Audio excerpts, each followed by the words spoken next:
Welcome to MACC Talk, a Middle Tennessee podcast from Mount Haven Arts and Cultural Center in Hendersonville, Tennessee. I'm your announcer, Kennedy Galpin. Today's episode is brought to you by our friends at Prairie Farms. Prairie Farms, professionalism in landscape services. Thank you, Kennedy, and welcome everyone to MACC Talk. I'm your host, John Pitcher. We like to think of the MACC as a cultural town square where we encourage everyone to be their creative best. So, Kennedy, based on this week's Grammy nominations, I'd say Bad Bunny and Lady Gaga have been their creative best. What did you think of the Grammys? It is an interesting nomination list this year. I was personally kind of surprised that Kendrick Lamar got nominated for GNX, which came out in November of 2024. Mm-hmm. But then I realized... So it's just like barely made it, Barely made that cut of, I guess, the start of the Grammys year. So I was kind of thrown off by that, but then he also had the most nominations. I mean, to be fair, it's a great album. I can see it winning a lot of awards this year. And then I was also interested to see that Hayley Williams and Turnstile were nominated for several awards in the alternative Turnstile rock. Was actually nominated for 5. Oh, I think Hayley was nominated for 4. That was a big showing, their biggest showing since 2023, and bigger than 2023 for Turnstile. So very cool, and Never Enough. I could see them, which is such a great song. I could see them actually winning. If Hayley in their category, win, yeah, absolutely. Well, that's what I'm saying. In their category, I can absolutely see them winning. Yeah, I mean, as for rock, yeah, absolutely, it's entirely possible. I was in some ways kind of struck by what I saw as the oversights or snubs in this one. Really? There was like absolutely nothing for Alex Warren and his song Ordinary, which was, sort of a ubiquitous anthem, but he just got totally ignored. I mean, I don't know if we want my opinion of that song on the podcast, but I don't like that song, so... She says she doesn't like that song, but you know what? Neither did apparently the people who are voting for the Grammys. It's just so mid. It's kind of basic. It's just very... There was also No Lord. Yeah, I am surprised by that, actually. I am very surprised by No Lord. Uh-huh. But Alex Warren specifically, people kind of define that his music as the stomp and clap of like 2013. Uh-huh. Kind of like Mumford & Sons and Lumineers, which I love the Lumineers, so no hate to them, but like it is very of that time, so I can kind of see why it maybe was not nominated, because it is kind of we've seen it before. But that's just me. Well, since I also love classical music, I couldn't help but notice that Shostakovich had a very good year, even though he's been dead for 50 years. I mean, you never know.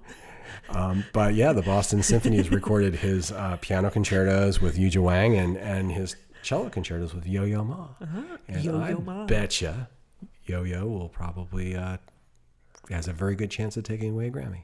I would say so. You just never know. You never know. Speaking of great instrumentalists and bands and all this other stuff, I was wondering, Kennedy, do you have any favorite like local musicians or local bands? I do. So obviously we know I love Paramore. They're local. I guess Franklin's kind of still local. That's local. That's local enough. I would say them. I've really enjoyed 6-1 Tribe, which is a Nashville hip hop collective that I found through WNXP Nashville.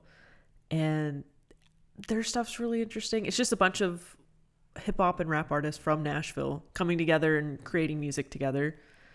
Be your own pet, always interesting, just because it's like early 2000s punk rock that inspired the likes of Paramore and others. And then Jason and the Scorchers. Oh my gosh, yes, of course. Classic 1980s Southern rock. And then the White Animals, who I'm seeing tonight for their final show. Where is that? It is at Exit Inn. Okay. In Nashville. What time? It's at 9:00. Okay, that's a good time. A little late time. No, late show, but it's great. I don't think they're having any openers or anything. For Exit In, it's great. For young people like you and your dad, it's perfect. Yeah. It would be a great show. But they're another like 1980s Southern rock band. Yeah, I recommend them. I really do. It's their last time, right? So their last time. Well, they actually had a new album last year, 2024. But this is their last live show. ever. So they might release more music. They're just done doing live stuff, and that's fair.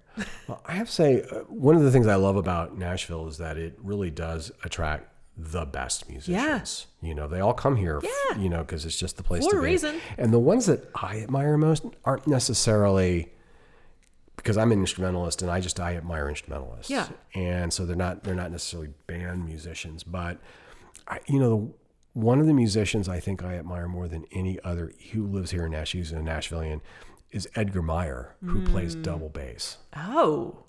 And Edgar literally can play absolutely everything. You know, he's done he plays bluegrass.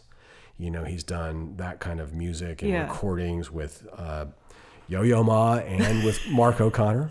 Call back to the Grammys talk, Yo-Yo Ma? Yeah, no, the fiddle player, Mark O'Connor, he plays with everybody. Wow. And he also writes his own concertos, classical concertos, and he's actually playing with the Nashville Symphony Orchestra in May, his own concerto number 2. Huh. And this is someone who can play like Chopin piano etudes on the double bass and play them better than I play them on the piano, which is really sad, but still, you know, it just goes to show how incredibly great he is. So he's definitely, I think, probably my favorite Nashville instrumentalist. I mean, he makes that ugly duckling of a double bass, as I've heard it referred to before, into a beautiful swan. He can play anything on it. And speaking of the Nashville Symphony, I mean, I have a very expansive notion of what a band is. And so I'm going to also include the Nashville Symphony as my favorite local group, who have the exact same number of Grammy Awards as Taylor Swift. Interesting. 14. So yeah, one of my all-time favorites. And you know what? And speaking of music and speaking of local classical music, let's go ahead and introduce today's guest.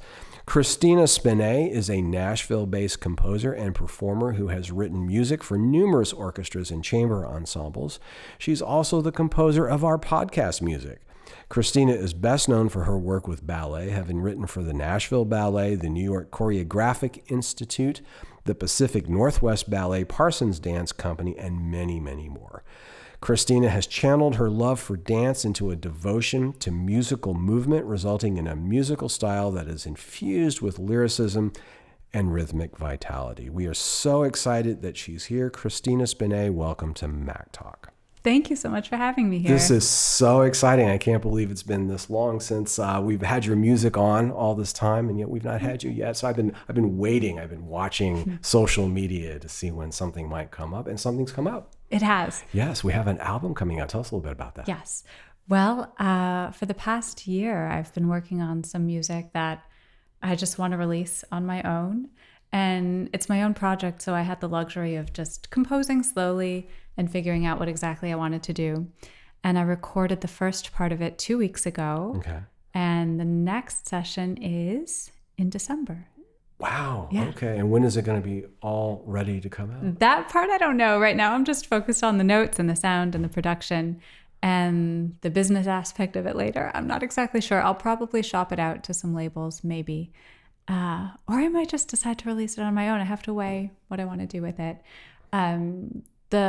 What got me thinking about this album is I've written a lot for dance, as you know, and I've gotten requests for recordings from choreographers. So I thought, why don't I just record a bunch of music that I can license out to different choreographers? And that way, if there's not such a flexible budget for commissions, I can just give them some recordings.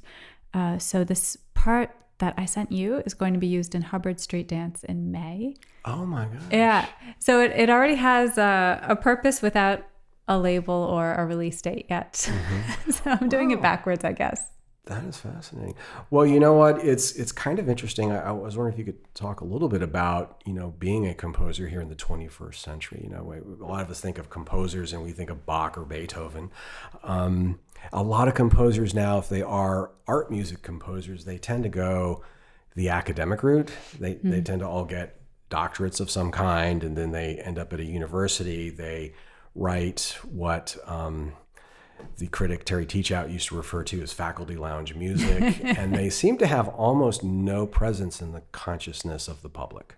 Right. They're just, they may as well be Shakespeare scholars writing footnotes. Yep. And you decided, I think deliberately, to not go in that direction. I'm sure your professor over at Juilliard would have encouraged you to do something different, but in any case, you chose a different path. Tell me a little bit about why, and tell me, how you function, how you work as a composer. Well, I always thought the same thing when I was in conservatory. I always thought it was very inward looking. And a lot of the concerts I went to didn't seem to look outside. We were in Manhattan. We were in Lincoln Center, in the center of everything, but yet there was no connection with anything outside of what we were doing. And I never enjoyed that. I always wanted to get out there and try new things. And I had been to pre-college program. I got my undergrad degree. I got my master's degree. And I said, could I really stay inside of school for 2, 3, 4 more years and get my doctorate? No, I don't think so. I can't do it. It's not my personality. Mm-hmm. I really respect people who can do it and then go on to teach. But for me, being in the same environment just kills my creativity. I need to feel like I'm free to be able to write. And so I had to devise my own path. How will I do this without the support of a university or an institution? And before I graduated, I was part of this group called Composers Choreographers. It's a semester class at Juilliard. And I loved writing for dance. And I said, okay, I'm going to reach out to all of these choreographers before I graduate and see if that could be a path forward for me. It's a little bit different, a little bit unconventional for now, in these times. A lot of composers before did it. Stravinsky wrote for dance primarily. Right. But that's what I did. And when I had just graduated on the side, I was teaching piano lessons. I had 40 students, but they were short, like half-hour lessons, and I was able to compose on my own, and they were flexible. So if I needed to change something for concerts or rehearsals, I was able to. So I cobbled that together in my own way. And yeah, luckily, I've always been able to find a way to do what I love to do. I think that's so fascinating. I mean, it takes a little bit of courage, I think. But we have a program here for visual artists. It's called Meet Me at the MACC. It's like a monthly seminar that our regional arts director, Ruth Chase, conducts. And she has young visual artists from just all over the region, young and also mid-career level and advanced level, who all come in to try to figure out the perennial question of, how do I make it as an independent visual artist? How do I have my own studio and make it? And it sounds like you're doing something very similar with writing music and composing. I think so. Half of my time is composing and writing things for dance companies, institutions, things like commissions that I get. And the other half since 2020 has been for something way more in its own field, Web3, and this kind of new digital frontier that has developed. And so I've been mixing both things. So it's half and half real commissions and half Web3 kind of collaborations. Talk a little bit more about Web3. Crypto art. And, 5 years ago, there was this NFT boom and everyone was getting into digital art. That sort of came and went, though, didn't it? Or where it's still around. Where are those non-fungible tokens? They're today? still there. They're still there. They never go away. It's the blockchain. Okay. But now it's kind of relayed into decentralized social media. So I'm on these apps called Farcaster, and a new one is Base. Coinbase has their own app. Last year or 2 years ago now, I had a commission through this decentralized social app called Lens. And I basically sold a blank post. If you think about just a blank post on Facebook or X or something like this. And I said, this is a commission. Whoever buys this post, I'll write them a piano piece. And somebody bought it, and I wrote a piano piece, went to the studio, recorded it, and uploaded it to the blockchain. It lives there now. And that was that person's commission and recording. And wow. Yeah. That is so cool. It's wild. I would imagine one thing that's a big difference in taking this path is that I'm assuming it must have an influence on the kind of music you write, wouldn't it? Or because I would think that you're probably thinking a little bit more about the public when you're writing your music, or are you just like a lot of composers, you're more interested in indulging yourself, your own views? No, How does that work? I think I'm always thinking about the public, or the main thought is, am I bored with this? I don't want to get bored. I don't like being bored. I don't like other people being bored. So I'm always thinking about, all right, is there enough momentum? Is this telling a story? Is this engaging? And I think if I'm engaged, hopefully other people will be too. So that's always in the back of my mind. That doesn't change with writing for dance, writing for orchestra, writing for digital platforms. That's always the same. I think how crypto art maybe changed me is more openness to adding electronics into things. What I love about it is it was also, when I started out, very collaborative with visual artists. Mm-hmm. People would ask me for little loops for their video, for their animation. And I love collaborating with people. And so I got the opportunity to do that a lot. I have these like amazing 4-minute audio visual pieces that were just so much fun to create with this visual artist in particular called Martyrium. So it allowed me to collaborate with visual artists in a way I would never think to before. Okay. We're speaking with Nashville composer Cristina Spinei. We'll be back after this important message. Per Year Farms is proud to support art education through our partnership with the Mont Haven Arts and Cultural Center. Together, we help provide students with the tools, training, and inspiration they need to express their creativity and pursue their passions. By investing in the arts, we're cultivating brighter futures and stronger communities across Tennessee. Creativity grows here. Learn more at peryearfarms.com. We're back with Nashville composer Cristina Spinei, who just happens to be the composer of our podcast music. Cristina has a new album coming out next year. Let me ask you, how did you catch the composing bug? I mean, what interested you this? Because I get the sense like a lot of musicians start pretty early. Yeah. So tell me about your beginnings here. I always loved classical music, and I also loved dance. So I was taking ballet. It was a very strict school. I was told I should probably continue with jazz. I didn't have the right body for ballet. And I was really unhappy about it. And my mom figured out it was because I loved the music of ballet. I didn't like the music in the jazz class. And so she said, oh, Cristina, why don't we try piano lessons? And at that point, I had a keyboard in my house, and my neighbor had a piano. And I would always go over to the neighbor's house and play the piano. And how old are you at this time? I was 9, 10, around there. So I always felt like I was old. Like right. I was late to start, and I always had to play catch up. That's how I felt. But at the same time, I loved writing my own music, I think, more than practicing. Right. Okay. I remember seeing Fantasia, the original one, and thinking, I want to write that. Like, I can write that music. One day I'm going to do this. And I was young. I always knew. It wasn't something that I just woke up one day and said, oh, I have this idea. I want to be a composer. I feel like it was always somehow in me, which is weird to say, but. You were just composing. Yeah, you just felt compelled to do it. I did, yeah. Wow. Yeah. And then you were in Connecticut, is that right? In Stamford, Connecticut, yeah. Stamford. And how did you transition over to the Juilliard School? Because you were there pre-college. I was there for 2 years in pre-college. It's so funny how things work out, and I'm really grateful for the mentors I've had. I used to go to the Stamford Symphony Orchestra, and I got to know Roger Nierenberg, who was the conductor at the time. Okay. And he invited me to go to rehearsals. So I would skip school and go to rehearsals and study scores and try to absorb as much knowledge as I could, because I always felt like I was behind since I started, quote unquote, old, And one day backstage, I met a composer and conductor, Jose Cerebriere.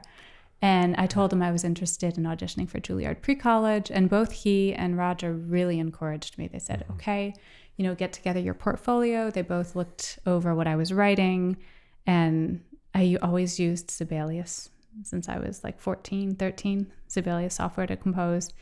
And I think the first things I showed them, the ranges of the instruments was all wrong. I mean, there was no way for me to really look it up on YouTube at the time, or it was so much harder to find this information and to have access to these things. And so they really helped me and helped me get together a portfolio. And then I submitted it to Juilliard pre-college as you would audition for a college. Right. It's like an intensive process. And I got accepted. And so every Saturday I was there. Stanford is like 45 minutes outside of New York. So I would commute to New York on Saturdays, and all day I was in ear training, theory, composition, piano, you name it, classes. And then, and then from there I decided I loved Juilliard and I wanted to stay for 6 more years. That was it. And you studied with Chris Rouse. I did, correct? yeah. The whole 6 years. He was the my whole teacher. 6 years. I think he, as I recall, I remember him from before he went to Juilliard. I remember when he was at the Eastman School, and he really felt strong. He liked to have just his students in his studio as opposed to rotating around, which I think they did a little bit more at Eastman. Oh, yeah. Everyone pretty much stayed with their teacher there. Yeah. Yeah. What did you pick up from Chris Rouse? He had the most amazing assignments after every class. So after the class, we would discuss one particular aspect of what I was writing. He said, you should really listen to this composer, this composer, this composer. And it would be the most obscure piece by that composer. But there was something in that piece, and he had an encyclopedic knowledge of this music. Listen to this, and the second movement and the development section of it, I think it should help you out. And I was just amazed at how much he could just know. It was an encyclopedia. He knew everything. That was his thing. He had the same encyclopedic knowledge of rock and roll too. Yes, yeah, that too. But he was convinced that if you wanted to be a composer and you didn't want to be reinventing the wheel all the time, you had to know what came before you. Yeah. So that was his thing. And he wasn't distracted by being a virtuoso instrumentalist or conductor. No, he didn't play anything, he told me. Yeah, he just he was a maestro of the pen, period. Yep, that's right. It was funny because he'd say, yeah, I compose and I have a baseball game on in the background. And if I don't have a distraction, I really can't write as well. And I thought, how do you do that? And he would write it out by hand too. And he would joke he couldn't play the piano and he only knew how to play solo tam-tam. And I don't know. It was a real gift. And I was really privileged to have him for 6 years. Yeah. Well, I got to sit in on some of his lessons and watch him teach. And I think the thing that was so helpful was that this was just from my impression, but he knew the orchestra so well, and he knew every instrument so well that he just had a good sense of, when a student turned something in, of how this was going to sound and whether it was going to sound quite right or not. I mean, is that the impression you had, or? Yeah. And, I would always bring MIDI recordings, like the MIDI realizations of the piece to class, just so we could listen to it together and talk about the same thing.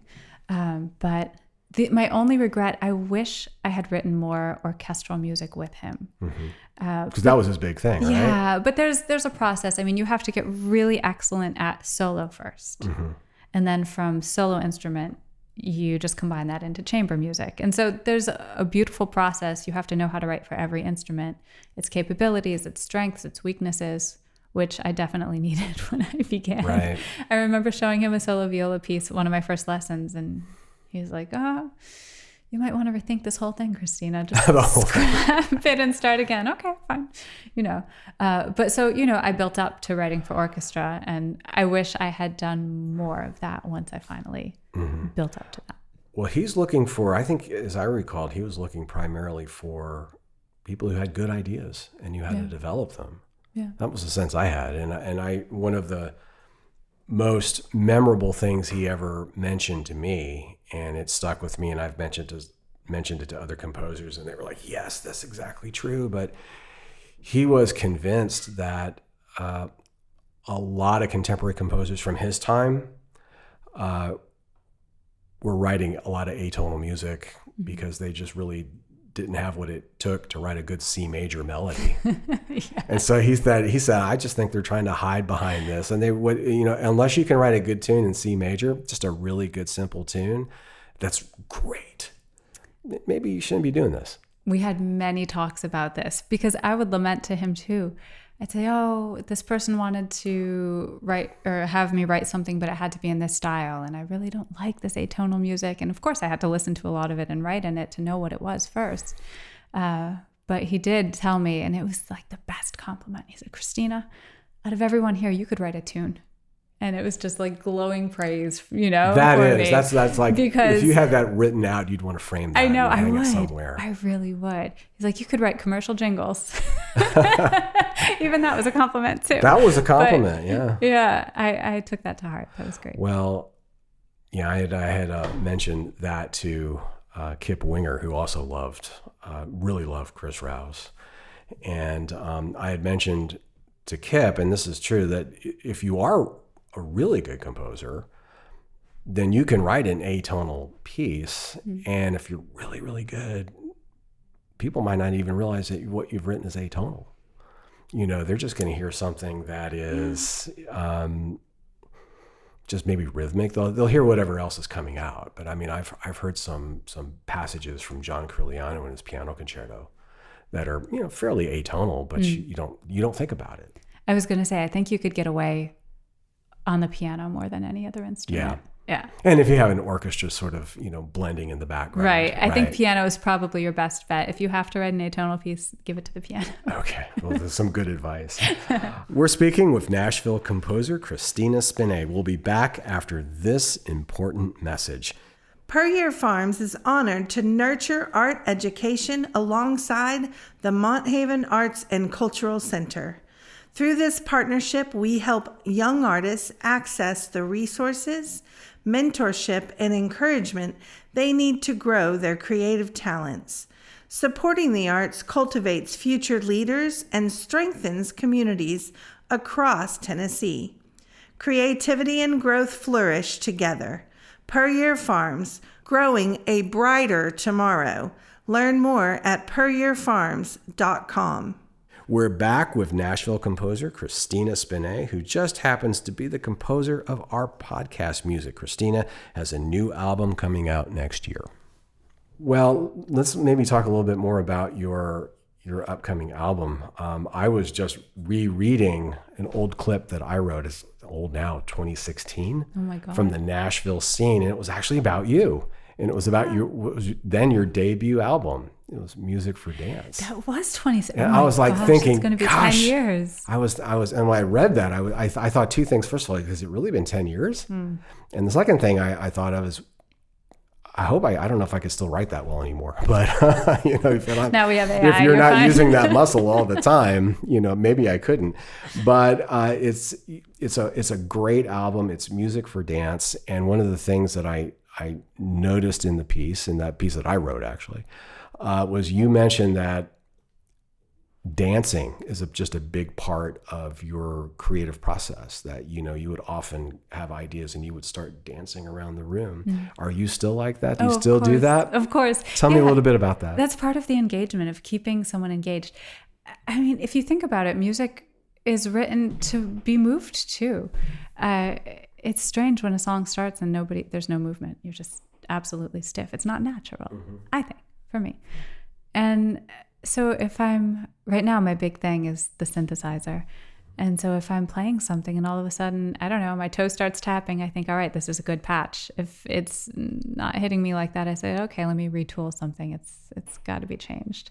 But there has to be movement in music, either physical movement or also emotional. I think, you know, you could also have like an inward kind of movement where something about it is pulling you, moving you emotionally too. So that hasn't changed. That I think that'll always be the same. Melodies and movement. That's like the foundation of how I compose. Okay. Well, you sent me 3 tracks, I think, for your upcoming album. Yes. And the first thing I was wanting to do is to think, well, how is this different from other things I've heard from Cristina Spinei? And certainly different, but I was also hearing similarities. And one that struck me right off the bat was there was a piece called Modus. Yeah. And I'm thinking, well, of course, that's Latin for movement, right? So already right there, I can tell this is, I wonder what this is going to sound like. That's the first one I decided to listen to. And it's a very danceable piece.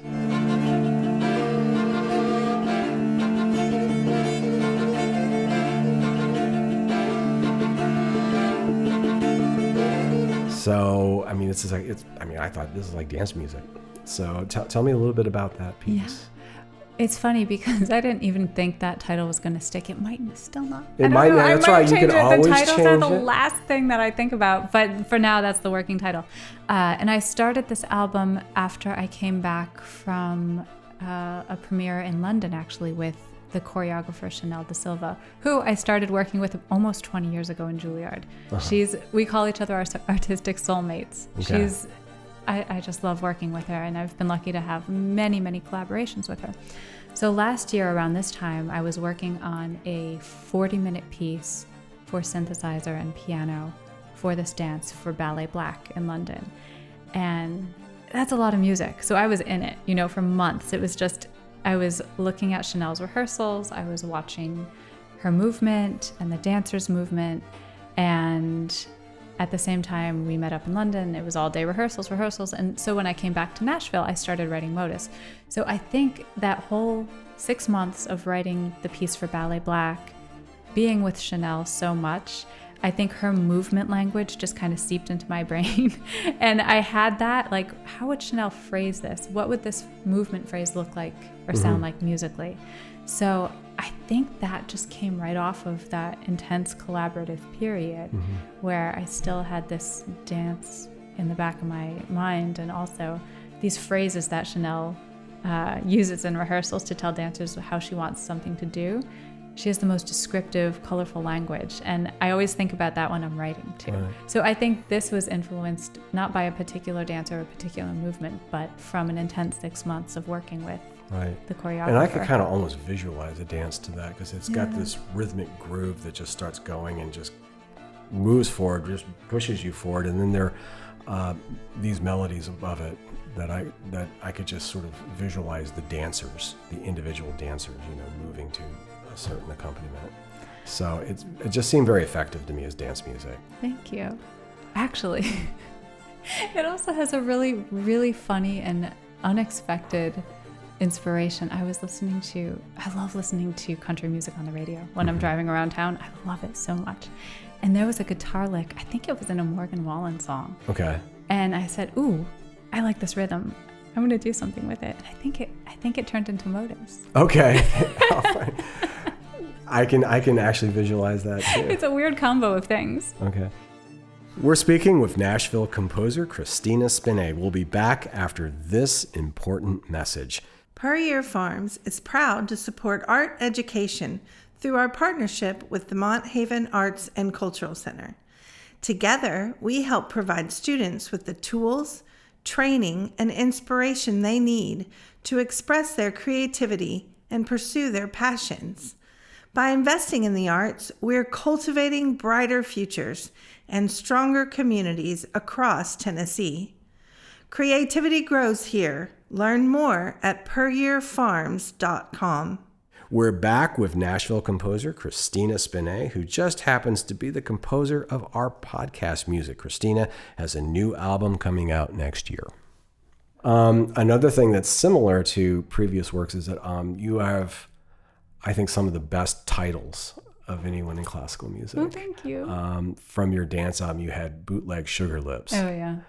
Which was a little bit of a misnomer, but still, what a fun name. And on this album, you have Dopamine Machine.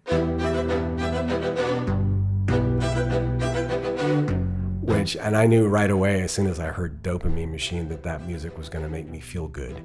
And it actually did. Tell me a little bit about that piece. I was reading something, I don't know, I subscribe to a million Substack newsletters, as I'm sure everyone does nowadays.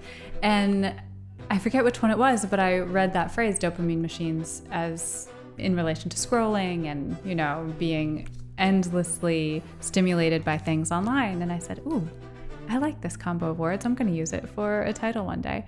And so in this dopamine machines, the synth is a little bit more prominent than in the other two pieces that I sent you. And it's kind of like this merging of technology and acoustic instruments, and I just wanted to see where that would go. And yeah, that one is very rhythmic, I think, and dancing as well. And it also has this soft synthesizer shadow that goes throughout it too. That's a little bit more in the background, but then kind of like a crunchy synth sound too. So both those things. Well, that's interesting. maybe you could tell us a little bit about the instrumentation, because it sounds like you have a quartet and a synthesizer. So it's a slightly unusual combination. But there is the third piece you sent me was Moved by an Interior Impulse. And it was in that piece that the synthesizer struck me the most.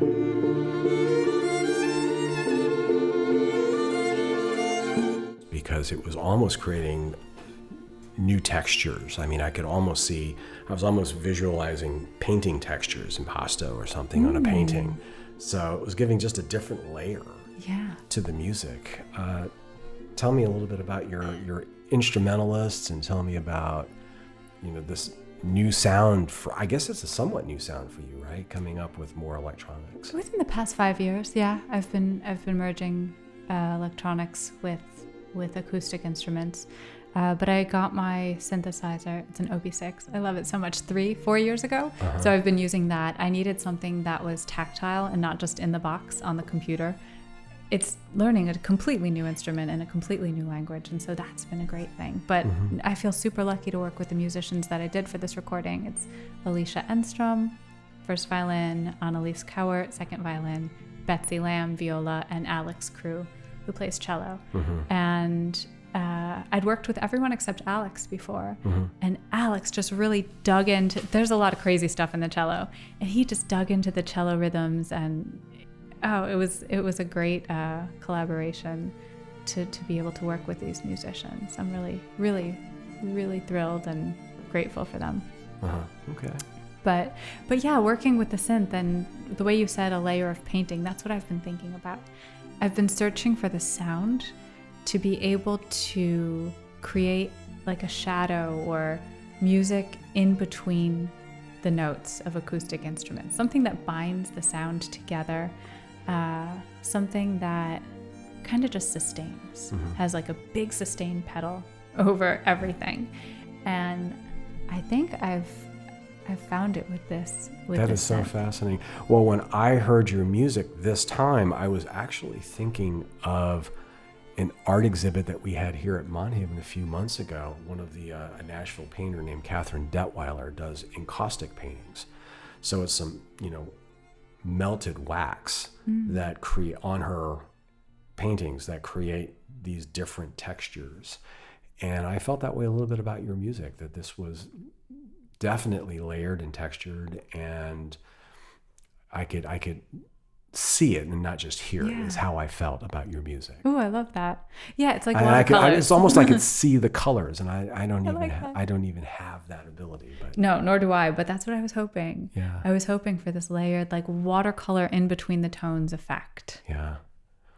Well, it has the effect. I mean, I've heard music referred to as like liquid architecture, and in your case, I felt like it was almost three-dimensional, because you're creating these different layers that are just so perceptible. Thank you. And I really love the music. It's just really exciting. And of course, the fact that you're a dancer and that you love to make dance rhythms here with everything makes the music so enjoyable.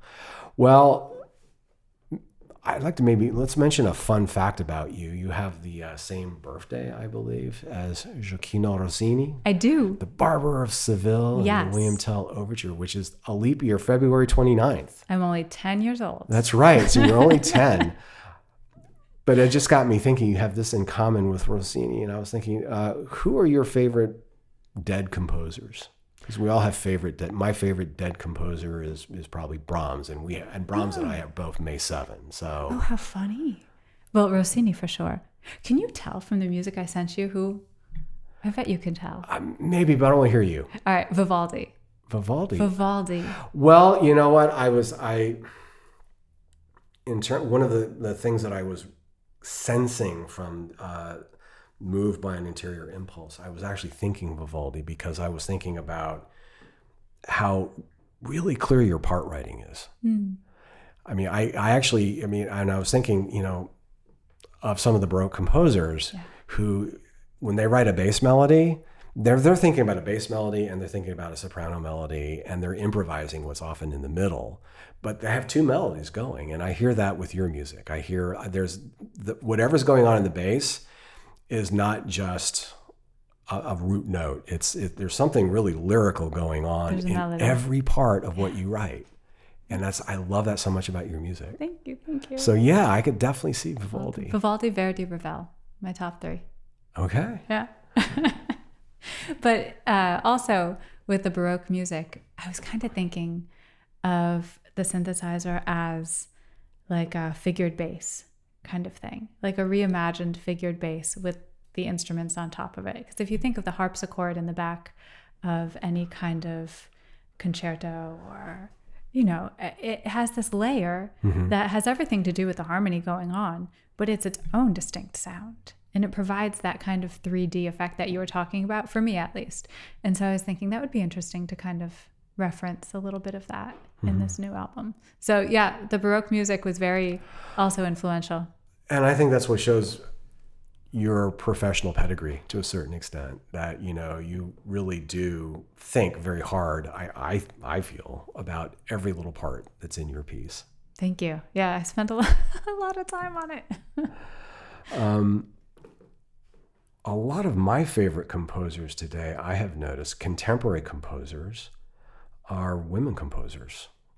And I'm not sure why, but I was just thinking, of like composers I listen to or that I have broadcast have been like Carolyn Shaw, Missy Mazzoli, Jessie Montgomery, Cristina Spinei, one of my favorites. And I am wondering, are we experiencing a renaissance of women's music today? And do women composers bring something to the art form that maybe we haven't heard as much before? I'm not sure. I think the most important thing for a composer, any composer, is to get a good recording of your music and to work with an ensemble that will collaborate with you. And I think Caroline Shaw has amazing recordings, beautifully produced, beautifully played by the Attacca Quartet.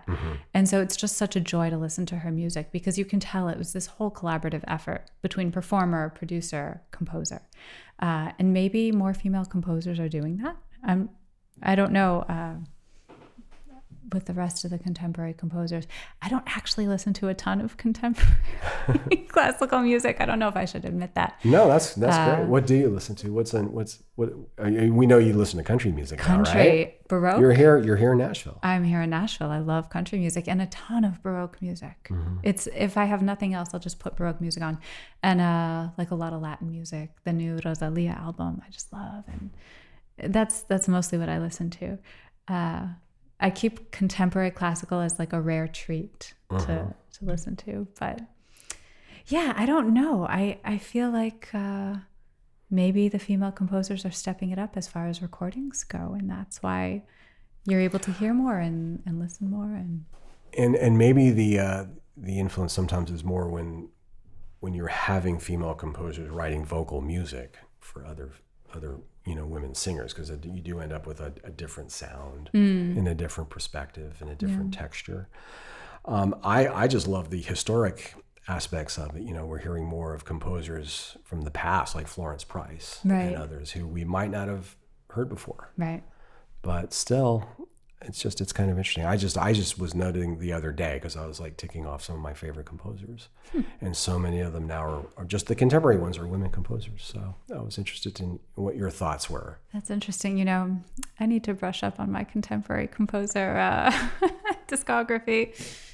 I need to listen to more of it. Okay. It's hard not having a classical station in Nashville, isn't it? Well, we have it's kind of underground, right? So there's WXNA. But there's no classical, no. And Nashville's kind of unusual that way, isn't it? It is. We used to have one. In terms of just having that kind of a presence of some sort. Yeah. It's kind of weird. It is.